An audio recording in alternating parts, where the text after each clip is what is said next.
Hello friends.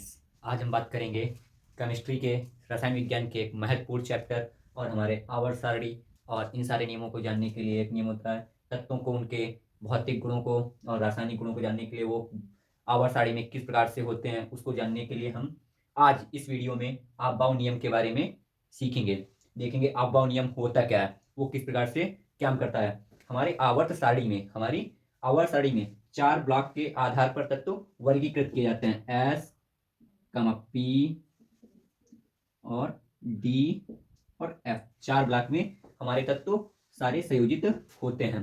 ठीक है, ये अपनी अपनी अलग अलग कक्षाओं के अनुसार उसमें इलेक्ट्रॉन का वितरण होता है के एल एम एन के आधार पर, वो तो अलग चीज है। बट तत्व जो होते हैं वो आवर्त सारणी में 4 ब्लॉक में रखे होते हैं, एस पी डी और एफ। एस के लिए अधिकतम जो संख्या होती है वो होती है हमारी 2, और पी के लिए जो होती है वो हमारी होती है 6, और जो डी के लिए होती है वो 10। उसके बाद में जो एफ के लिए होती है वो 14 होती है। ठीक है, 2, 6, 10 और 14। तो इस प्रकार से यानी कि एस में मैक्सिमम टू मैक्सिमम 2 और एस पी में अधिकतम से अधिकतम 6 इलेक्ट्रॉन्स हो सकते हैं। उसके बाद डी में 10 और एफ में 14 भरे जा सकते हैं, क्योंकि ये मैक्सिमम टू मैक्सिमम इतने ही तत्व तो होते हैं ऑलमोस्ट। क्योंकि एस ब्लॉक में यानी कि मैक्सिमम टू मैक्सिमम जो बाहरी कक्षक होगी उसमें अगर वो एस ब्लॉक में पहुंचती है, एस ब्लॉक का तत्व है, तो उसमें मैक्सिमम टू मैक्सिमम 2 इलेक्ट्रॉन होंगे उसकी लास्ट कक्षक में। अगर वो पी कक्षक का है तो उसके मैक्सिमम टू मैक्सिमम 6 इलेक्ट्रॉन पहुंचेंगे लास्ट कक्षक में। ऐसे ही तुम्हारे डी ब्लॉक में जो डी ब्लॉक के तत्व होंगे उनमें मैक्सिमम टू मैक्सिमम अधिकतम 10 इलेक्ट्रॉन तक पहुंचेगा तत्व। उसके बाद में एफ ब्लॉक में अधिकतम से अधिकतम 14।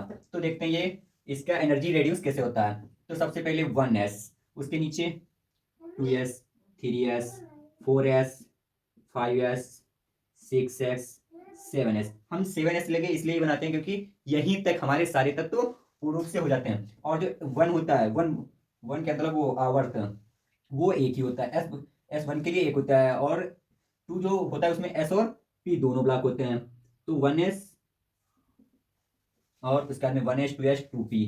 ठीक है, तो 3p लिख लेते हैं, 4p, 5p, 6p, 7 में नहीं रखते हैं, चलो छोड़ो, क्योंकि 7 में आगे भी कोई वो नहीं होगा। उसके बाद में जो डी होता है यानी कि तीसरा आवर्त, उसमें एस पी डी भी होता है तो 3d। उसके बाद में चौथा होता नहीं है। 5वें में 4s 4p और 4d भी होता है, और 4f भी होता है। उसके बाद में 5s 5p और 5d।